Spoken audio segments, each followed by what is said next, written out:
tarde para você. Estamos começando mais um Tarde com Deb e hoje o nosso assunto é super sério. Vamos falar sobre suicídio. Você conhece alguém aí que pôs fim à vida? Ou alguém que de repente tem algum tipo de pensamento suicida? A gente vem assistindo alguns casos aí na televisão de alguns artistas, alguns cantores que vêm colocando fim à vida. O porquê disso? Por que que isso acontece? Eu estou recebendo aqui no estúdio a psicóloga Sofia Rodovalho dos Santos Rodrigues para a gente falar sobre isso. O porquê que acontece essa vontade de acabar com tudo, de acabar com a própria vida, de não viver mais, de não participar de vida social, de poder aproveitar a sua família. Por que será que isso acontece? Sofia, seja bem-vinda ao nosso programa. Boa tarde, obrigada. Explica pra gente o porquê que a pessoa, de repente, começa a perder o sentido da vida, Sofia. Normalmente não é de repente. Normalmente a gente vem observando que os pacientes, eles vão... quando eles estão depressivos, eles vão perdendo aquele brilho, eles vão perdendo aquela vontade, a vida passa a não fazer mais sentido, nada passa a ter prazer, a gente não consegue olhar esse paciente vendo prazer em alguma coisa, vendo sentido em alguma coisa, vendo um futuro que não sofrido em nada. Então, ele começa a olhar tudo e ver sofrimento em tudo, ele começa a sofrer exacerbadamente. Então, a ideia mais trágica e drástica, que era tirar a vida, que parece para todo mundo uma coisa absolutamente incoerente e sofrida, para ele passa a ser assim, o último sofrimento que eu vou passar grande. Eu sofro planejando e dando fim a isso, mas depois acabou e morreu aqui minha... Para a pessoa que pensa em fazer isso, em acabar com a própria vida, isso se torna um objetivo obsessivo até, Sofia? Em alguns casos se torna. A gente vê assim que algumas pessoas até tentam e fracassam, elas tentam de novo e fracassam, e existe até uma ideia de que quem quer se matar não tenta, se mata. Então, muitas vezes, as famílias, as pessoas que estão envolvidas no meio falam, não, tentou é para chamar atenção, e muitas vezes não é. Muitas vezes a pessoa achou que realmente aquilo daria conta de acabar com a vida e não deu, então ela vai refinar a técnica e uma hora ela vai conseguir.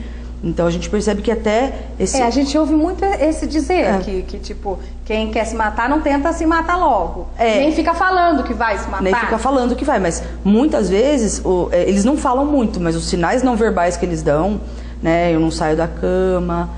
nada é legal, eu não consigo sorrir, não há motivo para sorrir, não sei por que alguém gostaria de mim, se nem eu mesmo gosto. Então são sinais de que essa pessoa está bem abalada emocionalmente.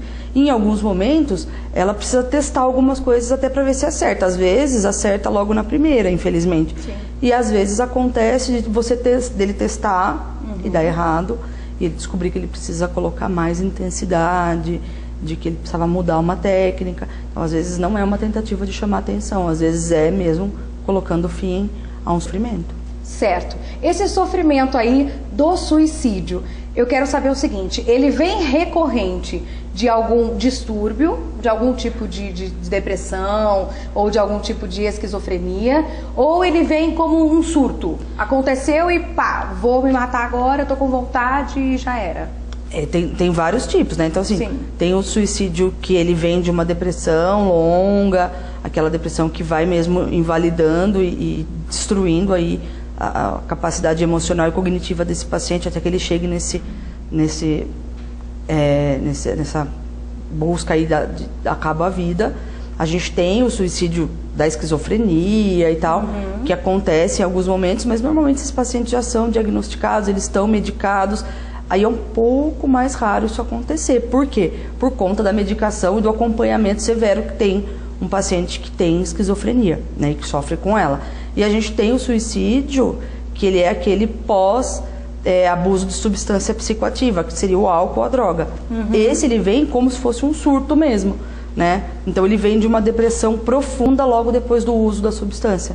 Então, o abuso da substância psicoativa, ela causa um prazer excessivo em alguns momentos, e aí aquele pico de prazer, ele é seguido, a hora que dá abaixo da substância, pelo pico da depressão, ele vai lá embaixo, né? Do tanto que ele foi alto no prazer, ele vai abaixo na depressão. E aí, nesse momento, o que pode acontecer? Pode acontecer, sim, um minuto de loucura e vou me matar e consigo, vou e faço. né? Muitas vezes a gente acaba falando, mas foi um minuto de bobeira, foi um segundo que ele não pensou, foi lá e fez. Mas geralmente, como você disse, esses sinais vêm vindo. E cabe às pessoas que moram junto com essa pessoa, que se relacionam com essa pessoa, perceber nos detalhes. Quais são os principais detalhes, os principais momentos e situações que a gente deve ficar atento, Sofia? Além da pessoa não sair da cama, a pessoa estar num estado de depressão muito, muito grande, muito alto, existem outros sinais que a gente pode estar percebendo desse tipo de atitude da pessoa? Existe. Desde quando você está convivendo com as pessoas, a hora que você começa a conviver conhece a pessoa, você começa a notar algumas mudanças que são significativas, não precisam ser bruscas, mas elas são significativas. Então antes, me cuidar era uma coisa que acontecia, eu gostava de ir ao cabeleireiro, cortar cabelo, estava sempre arrumado e de repente o cabelo vai crescendo, tanto faz se é homem ou mulher, esse cabelo vai crescendo e não há a menor ideia e perspectiva de quando eu vou arrumar, e assim, estar limpinho antes era uma coisa super natural e hoje passa a ser um sacrifício. Se alimentar era uma coisa gostosa, prazerosa, então o que a gente vai comer? Uma pizza? Eu já tanto faz, nem fome eu tenho, e eu tô mais com sono, eu tô mais cansado, eu trocaria o banho por dormir, eu trocaria um alimento por dormir. Vai vir gente aqui em casa, puxa, eu vou deitar porque eu tô cansado.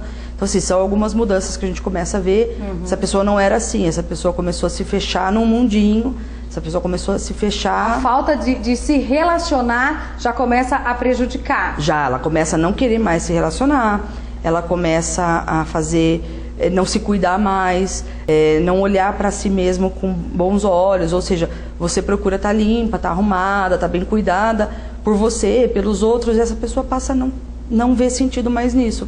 Então começa a não haver o autocuidado, começa a haver um emagrecimento grande, você começa a perceber que as feições da pessoa antes tinha expressão de alegria, expressão de raiva, expressão de tristeza, que é natural na gente. Sim. Passa a não haver mais, passa a ver só aquele rosto sempre o mesmo, ganhou na loteria, o mesmo rosto, morreu alguém, é o mesmo rosto. Então são sinais de que essa pessoa não está bem emocionalmente, a família precisa correr e muitas vezes a família vai encontrar resistência no paciente, que não quer, porque ele não está bem, né? Entendi. Ele não quer nada, inclusive o tratamento. Aí ele só quer dormir. Sim, ele quer ficar ali, ficar ali esperando passar esse sofrimento, e como esse sofrimento sem tratamento não passa, aí ele começa a sofrer mais, né? Então a família precisa estar atenta a grandes mudanças. Sim. A gente viu alguns casos, e a gente vê diariamente nas mídias, que vem acontecendo algumas situações complicadas que acabam trazendo esse tipo de situação que seria o suicídio. Eu vou falar do caso do Marcelo Perseguini, aquela criança que automaticamente matou os pais e depois se matou, segundo o que ficou comprovado pela perícia, de que ele mesmo foi o autor dos crimes e do próprio suicídio. Sofia, uma criança que 13 anos que ele tinha, poderia ter demonstrado sinais de que era agressivo, ou de que de repente não gostasse dos pais, ou que não queria mais viver? Qualquer tipo de sinal ele poderia ter demonstrado e alguém não ter percebido? Então, era para ele ter demonstrado e em algum momento as pessoas que convivem com ele terem percebido isso. Então, é natural que alguém tivesse percebido um excesso de raiva, em algum momento até contida, mas que essa raiva saísse, assim, destruir um material escolar, briguei com um colega de escola por bobagem, acabei fazendo uma maldade sem sentido. Em alguns momentos esses comportamentos eles teriam que ter aparecido, né? E se ele foi o autor de tudo isso, se ele foi o grande arquiteto de todo esse crime, ele devia estar muito perturbado emocionalmente num nível de psicose grande. Então a gente imagina que ele tenha dado alguns sinais, né, para as pessoas. Porque aparentemente o que a gente via nas fotos, em alguns bilhetes até que foram deixados por ele mesmo, que ele era uma criança carinhosa, que gostava dos pais, que gostava de viver, gostava de brincar.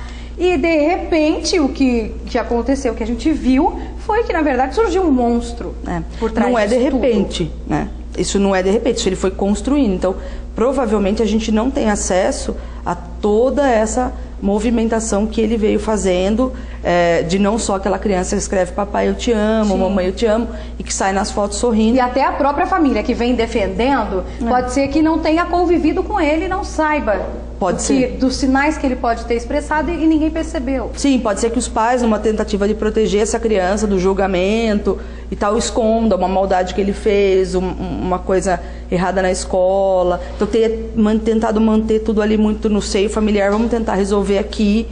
E de alguma maneira, que explodiu do jeito que explodiu. Porque ele teria que ter dado alguns sinais. Então, a gente imagina que se tudo correu como a perícia diz aí, ele deu alguns sinais, mas acontece muito de família tentar esconder, neutralizar. Bom, no próximo bloco, a gente vai falar sobre os músicos do Charlie Brown Jr. Alguns sinais, o que aconteceu, o que pode ter passado pela cabeça aí, tanto do Chorão, que também foi automaticamente um suicídio, que morreu de overdose, e também o Champignon. A gente vai falar sobre isso e a Sofia vai dar mais alguns detalhes para que a gente perceba aí nas pessoas que moram com a gente, que convivem com a gente, para que isso não aconteça mais nas famílias. Eu volto já já e você não sai daí.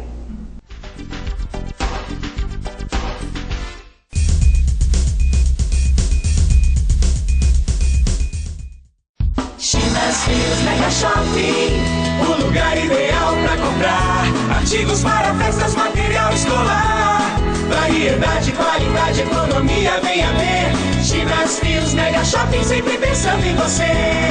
Artesanato, presentes, brinquedos, bijuterias, utilidades, máquinas e aviamentos. Tudo que você precisa está. Chinas Frios Mega Shopping.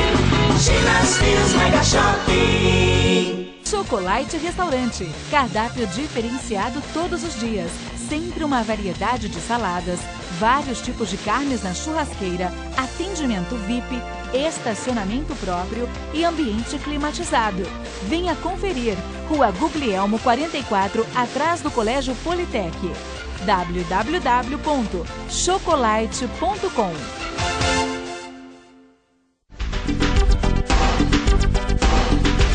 De volta com o nosso Tarde com Deb e o nosso assunto hoje é suicídio. O que você pensa sobre esse assunto, hein? O que você sabe sobre esse assunto? A gente precisa prestar muitas vezes atenção aos detalhes, aos sinais que as pessoas podem nos dar, que elas estão aí perdendo o sentido de viver. A gente precisa ficar atento.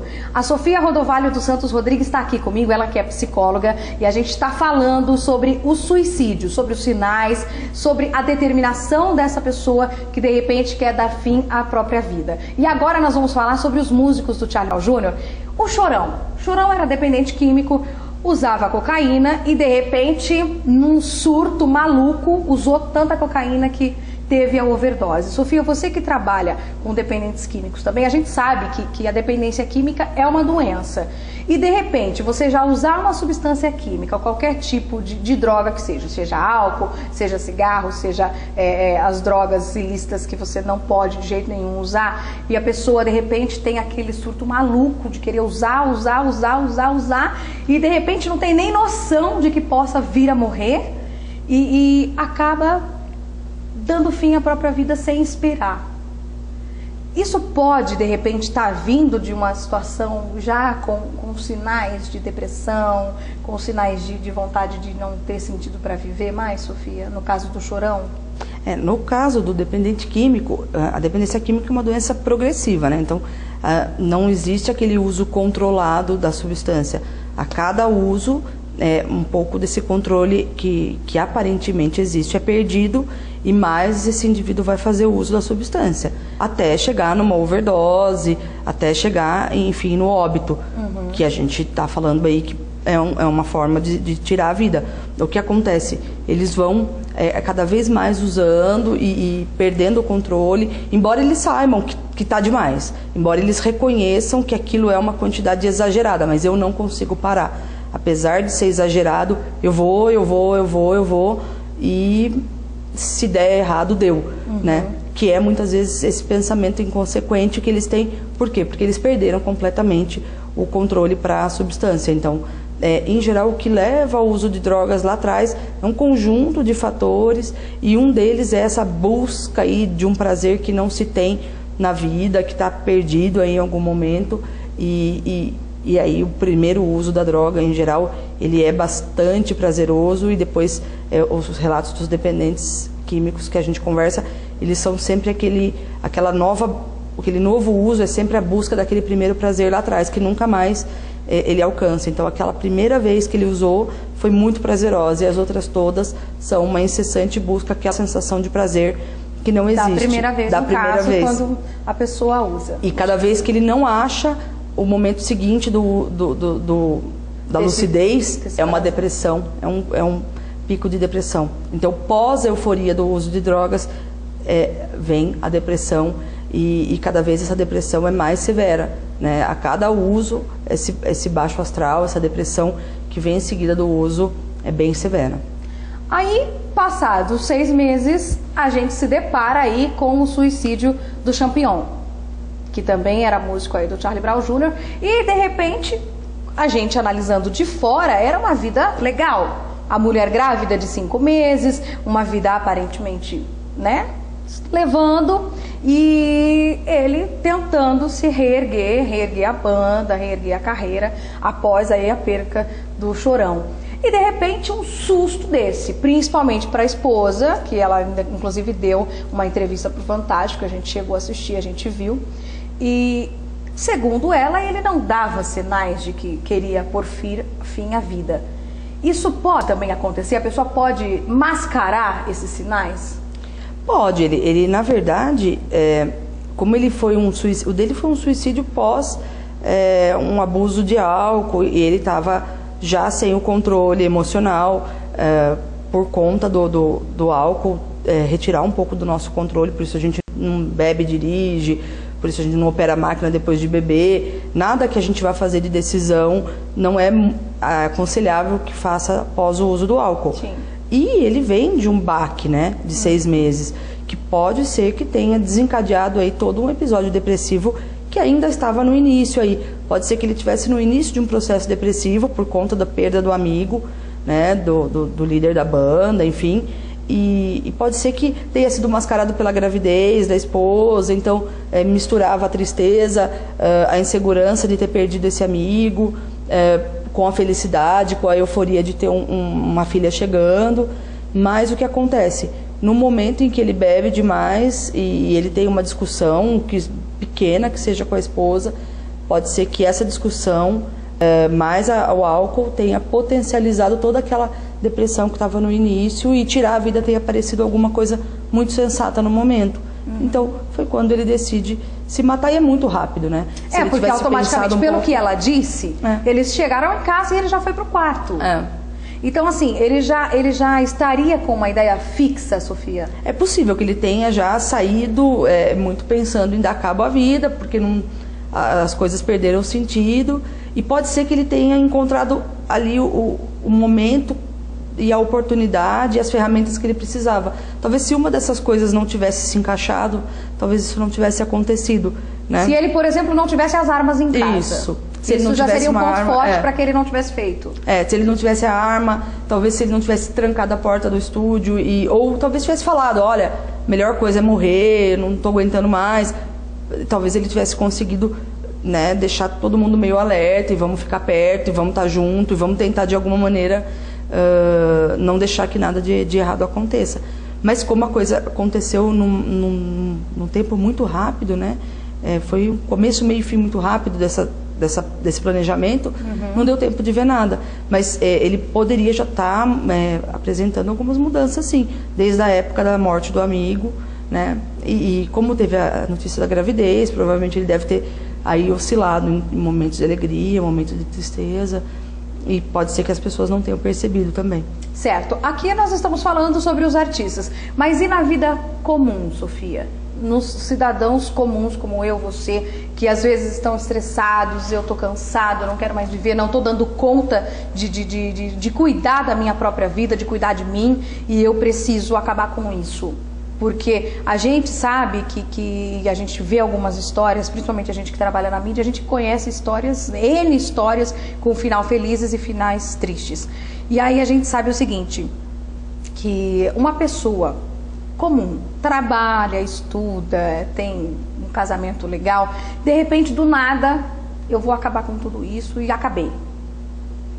A família não percebeu nenhum sinal, a família não detectou nenhuma atitude diferenciada dessa pessoa. O que pode, de repente, estar levando a algum pensamento suicida, Sofia? Uma pessoa, por exemplo, que não use drogas, que não use álcool, que tenha uma vida normal. É que a depressão, ela acomete indivíduos normais também, né? Então, muitas vezes as pessoas que estão dentro de um ambiente normal, elas trabalham, elas têm a família delas, as contas para pagar, elas também estão sofrendo com um processo depressivo e muitas vezes isso não fica claro, porque no começo parece um desânimo, parece um aborrecimento, parece uma preocupação, parece até uma preguiça, parece até uma falta de cuidado, né, uma falta de amor próprio, parece uma coisa muito leve e, em geral, como a gente falou no caso do Marcelo Pesseguini, o que acontece? As famílias tentam encobrir. Então, assim, hoje ele está cansado, trabalhou bastante, por isso que ele está deitado, mas tem uma semana que ele não está levantando. Mas as famílias, para não parecerem que aquela pessoa está numa situação de doença emocional, acabam tentando poupar de um lado e poupar de outro, e a situação vai se agravando. Então, muitas vezes a gente percebe alguns sinais e é difícil também você imaginar que uma pessoa tão próxima de você vai dar cabo à vida dela. Sim. Então, muitas vezes as pessoas também se protegem de ver isso, né? Que a gente chama de um mecanismo de defesa. Eles muitas vezes se protegem de ver. Então, parece que é preguiça mesmo, tá cansado mesmo. Não, depois que a esposa largou, ele parou de se cuidar. Depois que perdeu esse emprego, mudou de emprego, ele acabou também não cuidando muito mais das contas, como cuidava, ou do carro, como cuidava. São alguns sinais que aparecem, mas que às vezes a gente que está perto, a família que está perto, tenta dar outros nomes para não parecer que é uma depressão, que é uma coisa mais grave, tá? Mas essas mudanças acontecem, né? Então, aí quando a gente conversa com as famílias, faz um tempo já que ele vem não cuidando mais do carro, ele cuidava tanto daquele carro, e de repente aquele carro foi ficando sujo, empoeirado. Então a gente foi percebendo que teve alguma mudança sim, né? Mas as famílias em algum momento acabaram dando outros nomes para essas mudanças, e não o nome de depressão, e acabaram não buscando ajuda. Porque em geral, quando se busca ajuda, quando a família consegue perceber a tempo, a gente consegue evitar muitas das coisas e dar tratamento e conseguir que essa pessoa aí retome uma vida. Sim. O tratamento sempre é a melhor opção, gente. Não tem às vezes, por mais que o paciente não queira se tratar, que a pessoa acha, eu sou normal, eu não tenho nada, só foi um surto de 5 minutos que briguei, discuti, ou depois pede desculpa, porque aí a gente acaba percebendo em muitos casos que a pessoa também ela tá se retraindo de um problema para não encarar de frente, e aí a gente se depara o quê? Com, de repente, alguma situação de transtorno bipolar, não é, Sofia? Porque a gente se mistura muito, depressão, transtorno bipolar, porque as pessoas que não sabem identificar como um profissional, você fala, nossa, mas essa pessoa é louca, na mesma hora que tá rindo já tá chorando, na mesma hora que tá xingando já tá abraçando. Como que é isso? O transtorno bipolar, porque a depressão, ela fica realmente só mais depressivo mesmo, ele dá sinais muito claros de que ele não está bem emocionalmente, existe uma tristeza, uma apatia. Agora, o transtorno bipolar é difícil, porque em alguns momentos ele se confunde com a normalidade, porque a gente está feliz às vezes, e às vezes a gente está irritado no mesmo momento. Recebi um telefonema desagradável, estava até agora feliz, recebi um telefonema desagradável e fiquei irritada. Então, às vezes, essa oscilação que aparece numa pessoa que não tem o transtorno bipolar acaba sendo comparada com uma pessoa que está apresentando esse transtorno bipolar, e as pessoas do lado acabam não percebendo, e até o próprio indivíduo com o transtorno acaba justificando. Não, eu tive um problema, por isso que eu fiquei... eu fiquei muito feliz, por isso que eu acabei abraçando todo mundo, tal, fora de horário, por isso que eu acabei gastando demais, por isso que eu acabei fazendo algumas coisas, né, que são fora dos padrões, acabam se justificando. Mas isso tem, quando a gente percebe uma oscilação de humor grande, né? Que assim, sem uma causa aparente, essa oscilação, mesmo com causa aparente, ela acaba acontecendo muito. Vale a pena consultar um psiquiatra para que ele faça a avaliação, para que ele possa diagnosticar e encaminhar o tratamento, né? Então, o psicólogo e o psiquiatra, eles vão tá podendo encaminhar essa pessoa, ajudando esse paciente a conhecer os comportamentos dele, conhecer a doença que ele está sofrendo, que ele está passando por ela. E em alguns momentos o psiquiatra vai medicar para diminuir os sintomas aparentes da doença, né? Aqueles sintomas que em algum momento tiram o controle da pessoa.